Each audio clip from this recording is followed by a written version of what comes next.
Thank you very much, Paul. That was a lovely introduction. And as you can imagine, I'm really very, very pleased to have you all here today and listening to me for an hour. You'll be hopefully be able to bear that.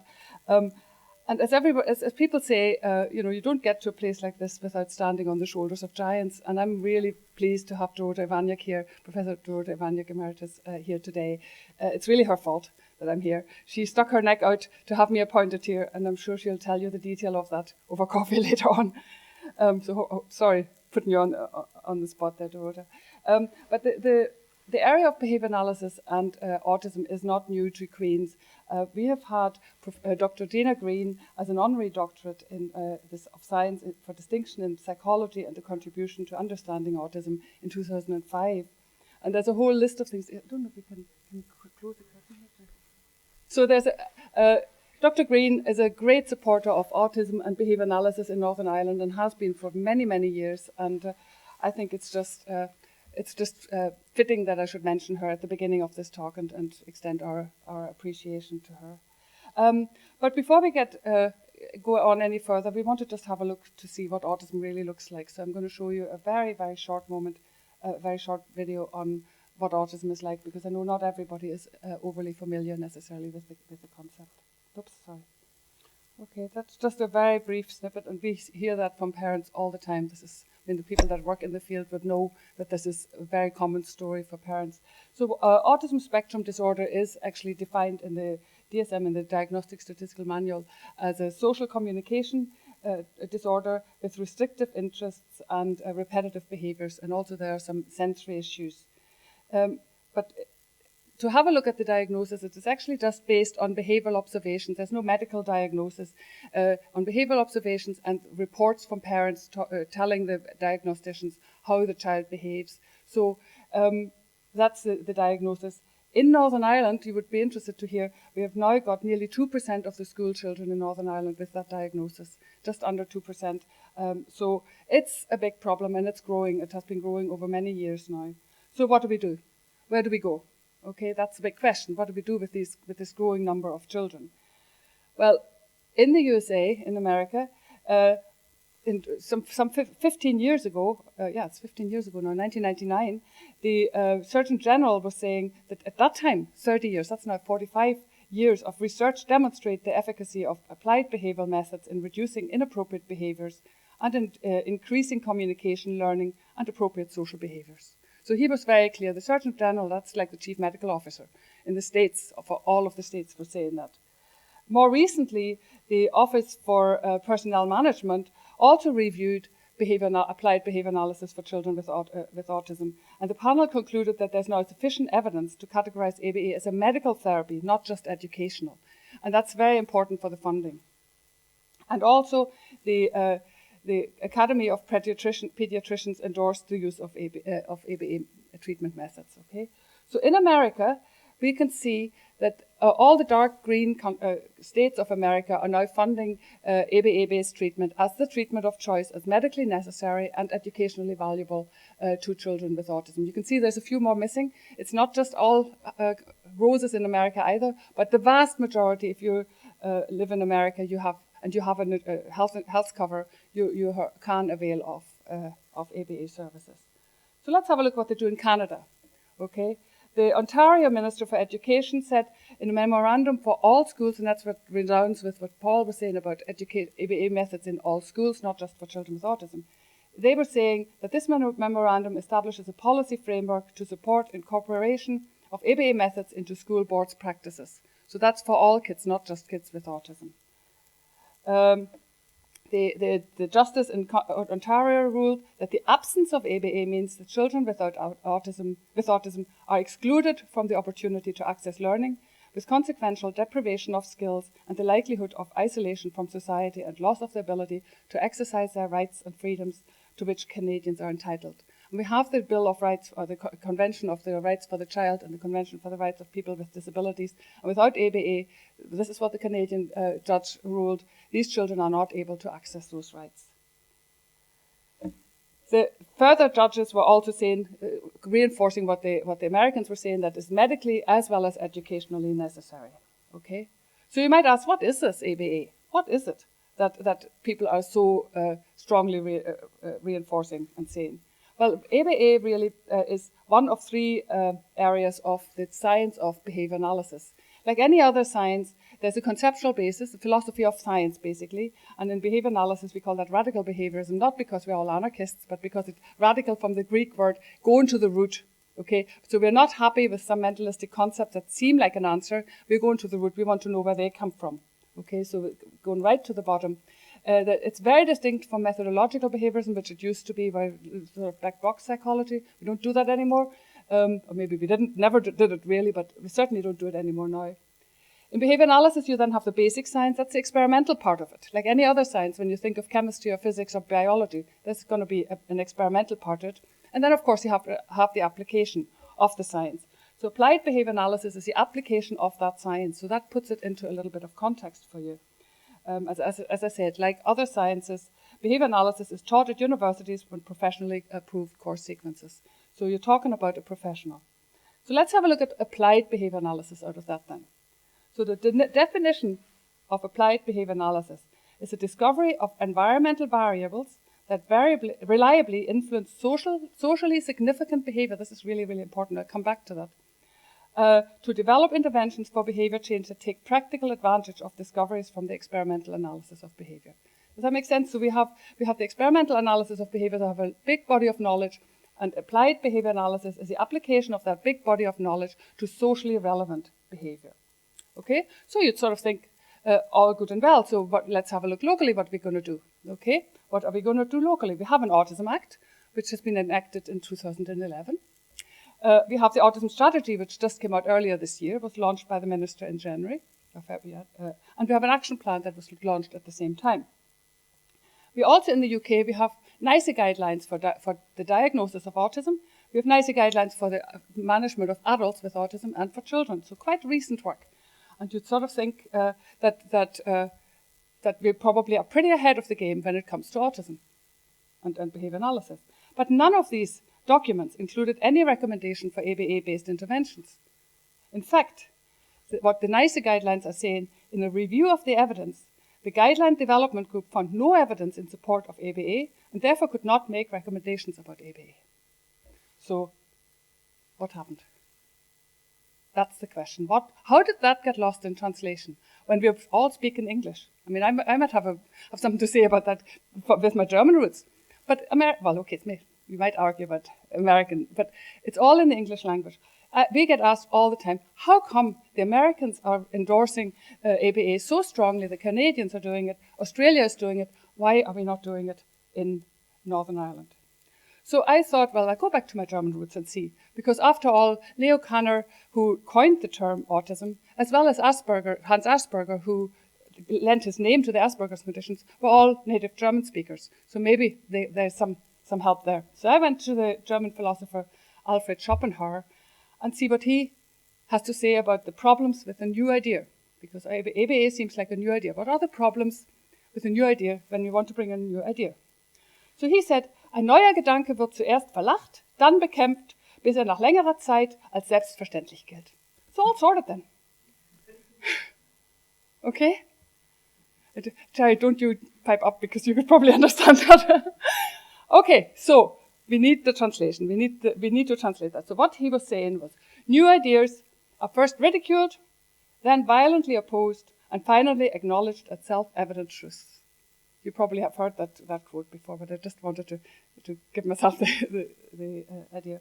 So when it comes to ABA and autism, let's have a look at first ridiculed. What do people say that don't want their children that don't find evidence for ABA?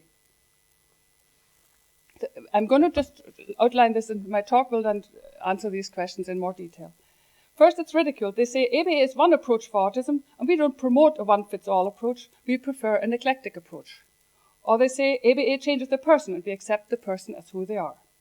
When it's opposed, they say there's no evidence to support ABA. And when it's opposed, they also say research conducted by behavior analysts is biased. And when they then eventually say, oh, okay, then acknowledge that self-evidence, then they say, oh yeah, but all of our teachers and all of our psychologists are trained in ABA techniques. Okay, so I want to take a bit of time to tease those apart because these are the arguments that we always get, that we very frequently get when it comes to discussing these issues. So let's have a look at the first one. Ridiculed. ABA is one approach for autism, and we don't promote a one-fits-all approach. We prefer an eclectic approach. So let's have a look and see what eclectic approach is. I was trying to find a really good definition of eclectic approach. I've written a paper about this a couple of years ago, and I really did search for a good definition. And what I found here in the Oxford Dictionary, I suppose it's a very good place to start, deriving ideas, styles or tastes from a broad and diverse range of sources.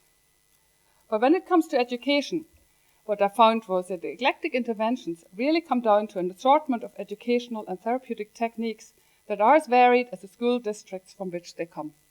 Okay, I couldn't find a proper definition of eclectic approach, so I drew a little picture. And I thought, right, okay, let's have a look and see. When it comes to autism intervention, we hear a lot about various interventions that should be used, various approaches. So let's have a look. We have teach, we have sensory integration, and some of you won't know what those means, but others will know quite well what those approaches are. We have PECs, we have floor time, we have special education, generally speaking, we have Sunrise, we have other manualized programs, and we have the Hannon program. Okay, so you have a whole lot of different interventions and an eclectic approach to autism. Now I asked myself, is that really what I want for my child? If I had a child with autism, do I want an eclectic approach? Well, I know one example where I definitely wouldn't want it. I wouldn't want an eclectic approach to dentistry. I would want a properly trained dentist. I've just pinched some of those pictures. It would kind of scare me a little bit. Okay? So when people say an eclectic approach, we want an eclectic approach, I find that a bit scary because there's a number of reasons for that. First of all, one could consider an eclectic approach as one approach.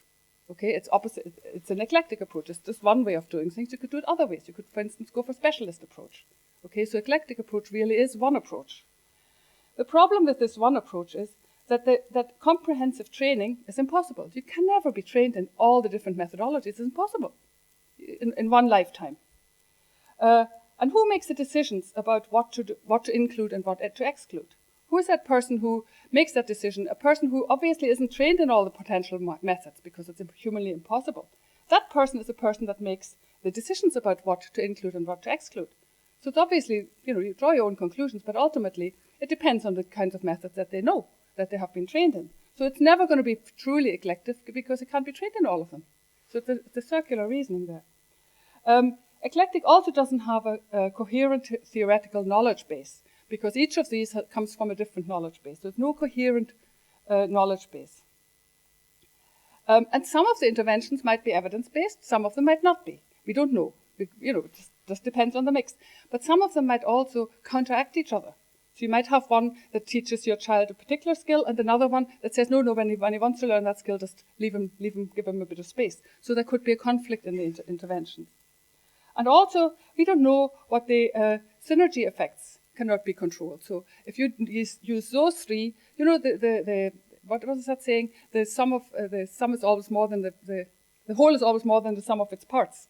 The synergetic approach effect. So you don't know how they all mix in together. It's a bit like mixing a medication. You shouldn't be doing that, okay? Because you don't know how the medication affects each other. And as an overarching one approach, there's no evidence of effectiveness of the eclectic approach. In fact, it's quite to the contrary.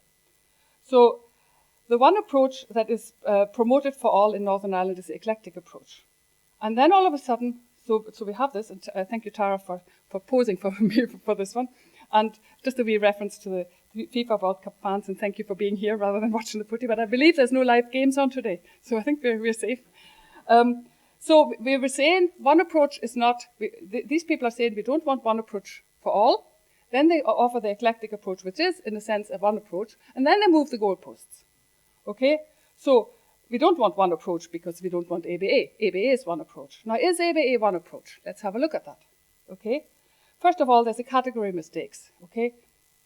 We have looked at what ABA is as the application of a science. We looked at that earlier on. So facts and things from one category are presented as if they belong to another. Let's have a look at some examples. When two distinct levels of analysis are mixed up. So say, for instance, you show somebody the mother, the father, and the children, and then say, now show me the family. That's a different category, isn't it? That's a different level of analysis. Okay? Or you say to somebody, well, I've seen your kitchen, bathroom and lounge, now show me the house. Well, you've already seen the house. Okay? So you can't have that, the different categories mixed up.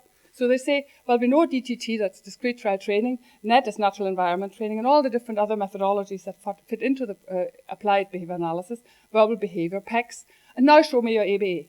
It doesn't work that way. It's a category mistake. If you want to have a look at ABA, what it really is, we've said it's the ABA knowledge and the ethics of the science, okay? The known principles of behavior, the individually tailored functional assessment and functional analysis, and the database decision making. That's the body of knowledge that we come with, okay?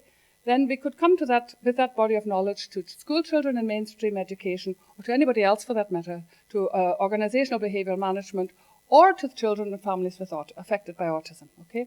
So when we have this knowledge base, and that's what Paul was mentioning, the Masters in ABA that we have here at the School of Education, and Katarina is here as course coordinator. I know University of Ulster has a master's course as well, and I'd hoped Stephen Gallagher here, the course director, would be here, but I can't see him. Oh, there he is. I was looking at you. So we've both course directors from these courses here. We have actually got a great pool of people in Northern Ireland with the potential to train a great pool of people in the knowledge base of ABA. We then can go on and train in issues around autism. Because, of course, when you're working with kids with autism, there will be issues that you need to know especially about, like the diagnosis and so forth. And then from that knowledge base, we then build a whole range of different treatment methodologies, okay, or intervention techniques. So you can see there that it's not one approach. What happens very often is people that confuse, for instance, the methodology of discrete trial training, the second one here, and they think that that is what ABA does. That is clearly not what ABA is doing when you see it like that. So in a sense, whenever I'm coming back to this idea of one approach, well, it would be the same as saying dentistry is one approach to a sore tooth. I don't think very many people would argue with that. It's hopefully quite a good approach to a sore tooth. I'd rather have it than the pliers in some of the pictures. So let's translate that then, okay? So the translation, what's lost in translation was that people were saying ABA is one approach for autism, and we don't want to promote a one-fits-all approach. We prefer the eclectic approach, okay? And what we found in translation is that none of the A's in ABA stand for autism. It's applied behavior analysis. ABA is the application of the scientific discipline of behavior analysis, and there's nothing wrong with one approach if it's science, if the one approach that you're doing is science. Okay? So let's go back to the next one. Ridiculed, ABA changes a person, we accept the person as who they are. Well, one of the things that's nagging at me for quite a long time is the idea that autism is viewed as a lifelong disability. And I can understand that because autism doesn't only affect children, it also affects adults. And that's where that came from, that people are saying autism is a lifelong disability, so to make sure that people didn't think it was just affecting children. But we don't say lifelong Down syndrome, do we? Or lifelong some other disability. We don't say that. And of course there are adults with Down syndrome, we know that. So why are we saying lifelong autism when we don't say lifelong Down syndrome? Because with Down syndrome it's definitely lifelong, that's for sure. But then again, we can develop an awful lot of skills. So the concept of lifelong disability really limits the expectation of the trajectory. It puts a lid on the expectation. When we say these people have a lifelong disability, you automatically don't have the same expectations as if you would say, well, these people have a disability, they have a behavioural deficit in various areas. We've seen that in the diagnosis. Let's see what we can do with that. Different approach altogether. But there are some very popular intervention approaches based on this concept, especially being used in Northern Ireland. And but there's maybe a wee crack in the system already showing up at the moment, which I gladly read that the NICE guidelines replace the word lifelong with a chronic disorder with lifelong disability for some individuals. So maybe they're starting to see that it doesn't have to be lifelong. For many people, there will be lifelong implications, of course. I'm not saying it's, that whole debate about cure and so forth. Let's not go down there. But it puts the limits of the expectations. So does ABA change the person? Well, autism is diagnosed on the basis of behavior. So let's just have another look and see what is the definition of ABA. It is about discovering environmental variables that reliably influence socially, significant behaviours and develop interventions for behaviour change that take typical advantage of the discoveries from the experimental analysis of behaviour. So we're talking about socially relevant behaviours. That's what we're trying to achieve with these people, with these children or with these adults, whoever we're working with. So what is a socially significant curriculum? Well, it really depends on the carer, parent or caregiver, doesn't it? What's socially relevant for me is not socially relevant for you, maybe. So it really depends. It's not a prescribed curriculum. It's a socially relevant curriculum. It transcends cultures and countries and so forth. It transcends families. I mean, I remember when our kids grew up, I'm German, so for me bedtime was 7 o'clock. Mickey is Irish, for him bedtime was 10 o'clock. So we have to negotiate around that. I won. but it's determined within the family. I won until they were, what, 12 or 13. Determined by the individual, by the caregiver, and life skills that are socially relevant for pretty much all of us are about dressing, toileting, attending, social skills, maybe playing, imagination, academic skills, attending, reading, drawing, writing, math, and so forth. So basically, we're talking about all the skills that are necessary to lead a fulfilled life, because ultimately, I think, we all want the same for our children. We want them to be happy, confident, self-sustaining adults, as close to that as possible. And for some kids, it won't be ever possible to be completely independent. But I recently came across a beautiful concept, and that was not dependent versus independent, but it was interdependent.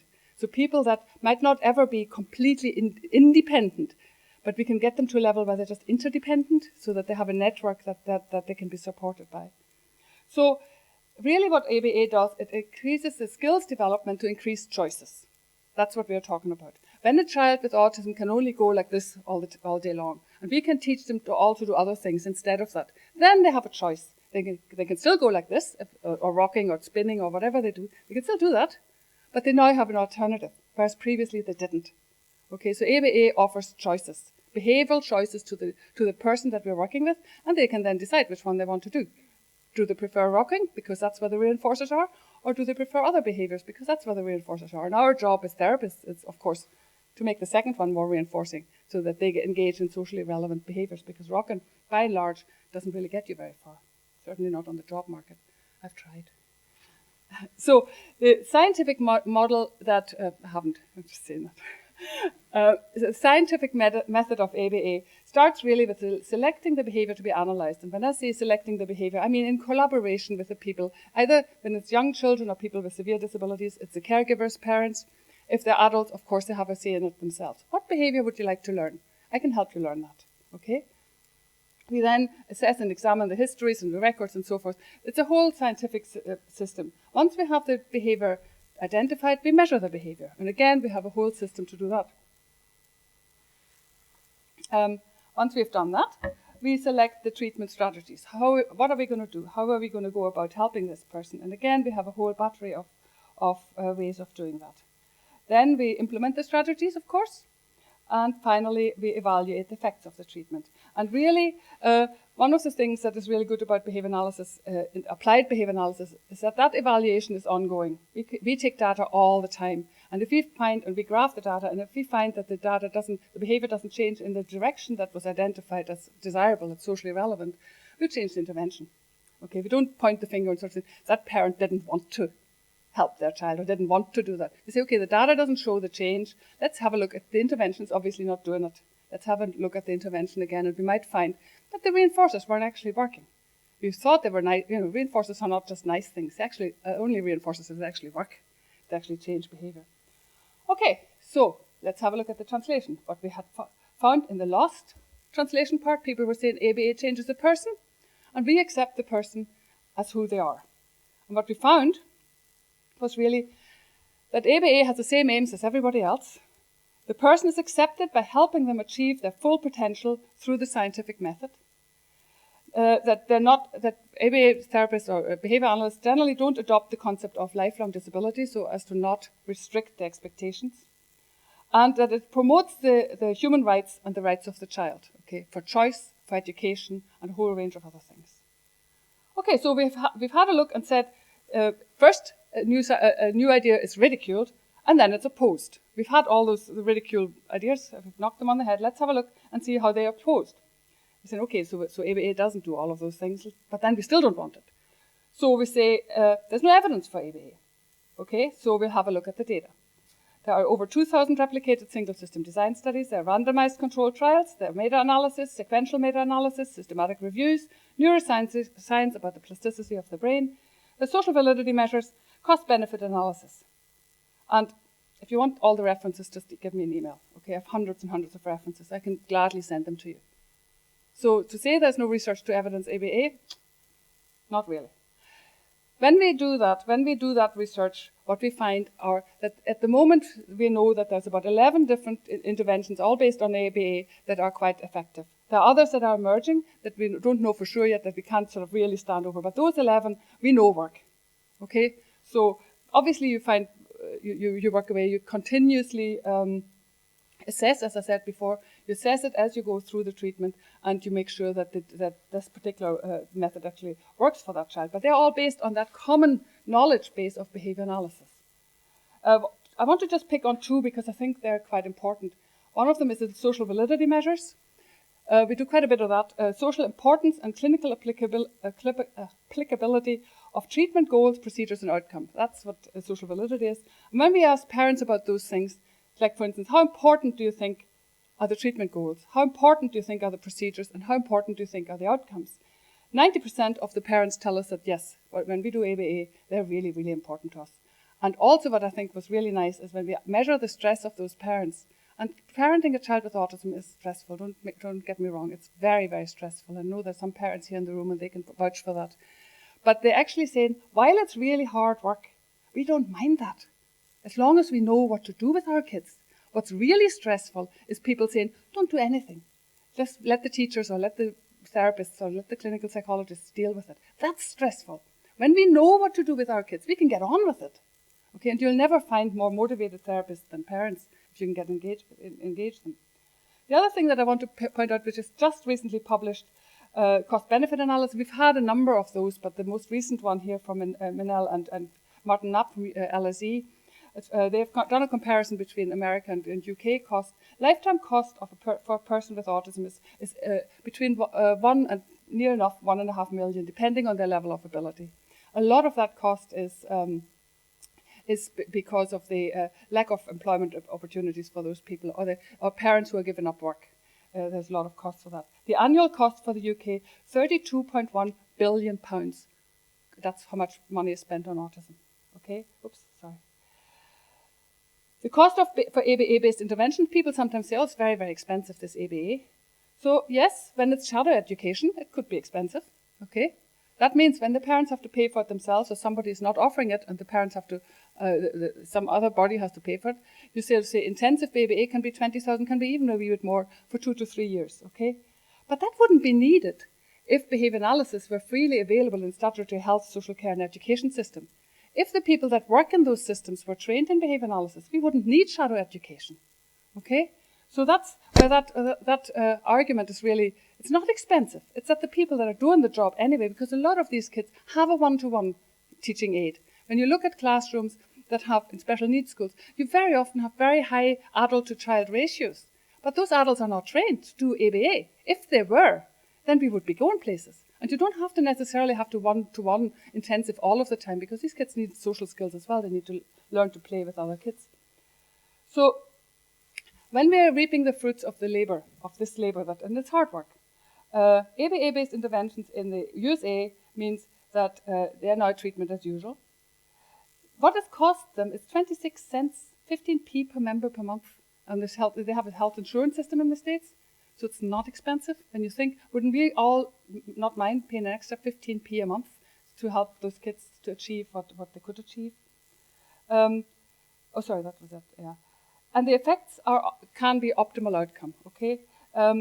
There's a highly statistically significant link between optimal outcome and ABA interventions, especially early, in and around 1 to 3 years of age. And that's recent research that's just been published. So what I want to do is really, I want to show you the optimal outcomes. I'm going to show you a video clip. On the video that PJ has taken, you can have another look at that video clip, but I'm going to show you this. I just hope this is going to work now. This is Jake that we met early on. Okay, Jake is obviously in the group of optimal outcome. I'm not saying everybody can reach the optimal outcome Jake achieved but more than we think. More. Okay, so that's okay. As I think I don't need to say much more about that video clip. I think they explained it quite well. It's not about saying that every child can be recovered through ABA, but what's the problem with trying to get as close as we can? So when we have the translation here, what was lost in translation was that people were saying there's no evidence in support of ABA. I think we've fairly established that there's plenty of evidence. What we found in translation is that there's overwhelming evidence that the established interventions are based on ABA, that all known research methods have been employed to gather up the evidence, and that ABA is considered medically and educationally necessary, and that there's a statistically significant relationship between optimal outcomes and the receipt of early intensive behavioural intervention. Okay, so let's we're nearly getting there. Let's have another look at the next opposed thing. So now we have to accept that there is research evidence. So the next opposition is, well, yeah, but that was conducted by behaviour analysts. That doesn't really count. Okay, so who would you think should conduct dental research? What do you think? Should that be the weatherman, the behaviour analyst, the fisherman, or the dentist? What do you reckon? Who should conduct meteorological research? Should that be the dentist, the behaviour analyst, the fisherman, or the weatherman? So consequently, who should conduct behaviour analytic research? Okay? Draw your own conclusions. Okay? It doesn't make sense to say that behaviour analysts, when they conduct research, their research is biased and therefore we can ignore it. It doesn't make sense. Okay, so we find in the translation, lost in translation, research conducted by behaviour analysts is biased. And we found that scientific research is conducted by scientists in their subject area, that multidisciplinary teams must include a behaviour analyst, which they don't in Northern Ireland, and that is against ethical guidelines to work outside your area of expertise. And that's what we find quite a lot there. Every profession has their ethical guidelines, and they usually state that within that ethical guideline, you have to operate within your area of expertise. And only behaviour analysts have that area of expertise. So nobody else should pretend that they know when they don't have that expertise. Okay, so ultimately, once we have all those arguments sorted out, people will say, oh, right then, okay, yeah, but all teachers and psychologists use ABA techniques. So we don't have to have any more talking about that. So what does it mean to use behavioural techniques? Does it mean when you can teach to talk, you don't need speech, you're a speech and language therapist? Does it mean when you can teach to sew, you're a tailor? Does it mean when you can teach to occupy yourself, you're an occupational therapist? Does it mean when you can teach to add, you're mathematicians? So why would it mean then you can teach to behave that you're a behaviour analyst? It doesn't make sense. When you want to know what a behaviour analyst really has in terms of training, you need to look at the Behaviour Analyst Certification Board. And I'm not going to bore you with details because it's all available online and available in the course descriptions of both master's courses, the online one we have here in Queen's and the UU one. 270 hours of master's level in-class training with all that curriculum attached. Master's level or doctoral level training. 1,500 hours of supervised behaviour analytic practice under close supervision of a board-certified behaviour analyst. And then, if you're lucky, you are eligible to take the very rigorous certification exam, which takes 4 hours with 160 questions and only has a pass rate of about 50 to 70%. That's what it takes to become a behaviour analyst. Okay? Now, there's board-certified assistant behaviour analyst, and that's an undergraduate qualification. But when you think about a lot of the qualifications that we hold in high esteem are undergraduate qualifications, like speech and language, occupational therapy, teachers.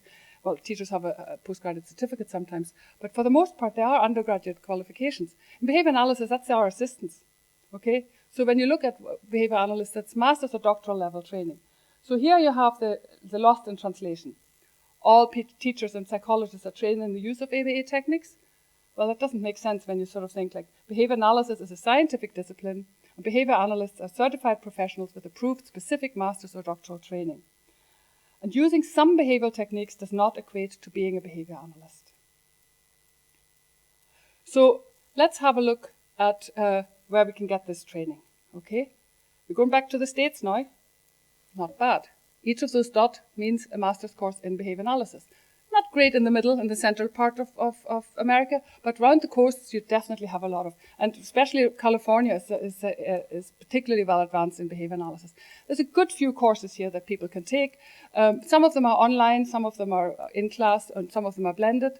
There are plenty of opportunities to do your 1,500 hours of supervised experience because of all these centers that are offering ABA for the children through the health system, what I said at the very beginning of this talk. So that's great for the States. But what about us here in Europe? Oops. Not so good. Okay. There are some countries that don't have one single. Germany doesn't have one single course. Now, as you can see in Ireland, Northern Ireland, we're actually doing quite well. We actually have quite a few training courses. So what we thought was, given that the rest of Europe is not doing so great when it comes to training, we sort of said, well, what are we going to do? What are we going to do? And going back to Mickey, had this fantastic idea of saying, let's do an online multimedia training program. And so together with the PEAT group, Paul has already mentioned the PEAT group, and the two universities and a whole lot of other people that were really, really helpful, we developed the STAMP project.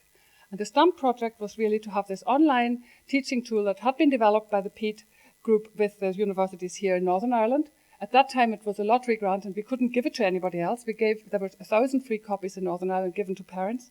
That was in and around 2005, 2007.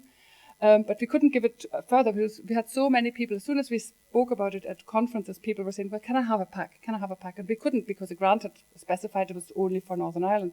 So we thought, well, let's do another grant, and this time a European grant, and let's translate Simple Steps into a number of different European languages. Okay, so the aim was to translate it to give more curriculum because there's so much material you have to continue to develop the curriculum.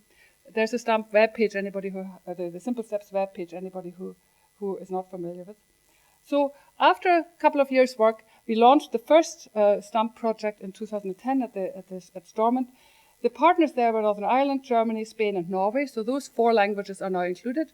Each of those countries got another 1,000 copies free of charge for the parents in those countries, and they're all gone.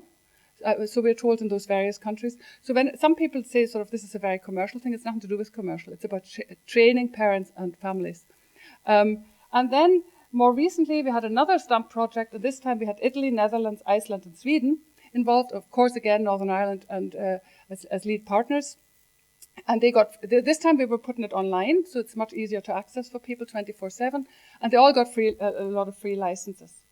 And recently, at the end of that project, at our last Quart conference, we were actually really happy to have Laurie Unum from Autism Speaks come in to give our keynote address. The minister opened the conference, and James McElnay was here to talk at the conference as well. Thank you, James. And all the partners from the STAMP team were also there to represent. And the talks that they gave are on the Centre for Behaviour Analysis webpage, so if you're interested to listen to those talks, and especially one of the ones, the girl from Iceland was talking about how every child that's diagnosed with autism in Iceland is offered, the parents are offered the Simple Steps package. They don't have to take it, but they're offered it. They said, here is something that, when a child gets diagnosed with autism in Northern Ireland, they get a leaflet. Okay, pretty much 1 or 2 leaflets. In some areas, they're lucky. There's some early intervention, like 6 weeks in some centre or so. But for the most part, in the rural areas in Northern Ireland, they get a leaflet. Okay, but here in Iceland, coming from Northern Ireland, they actually get the Simple Steps package, which is by now, because we've had a number of different projects, it's a big package. And it's great to see Nicola and Cormac and Stephen, of course, and people, Mickey, of course, who led the project here to, they are the guys that made it happen. Okay. And just to finish off, I'm really pleased we have just been awarded a very, very prestigious award from the Association for Behavior Analysis, the American Association, International Association, for the international dissemination of behavior analysis.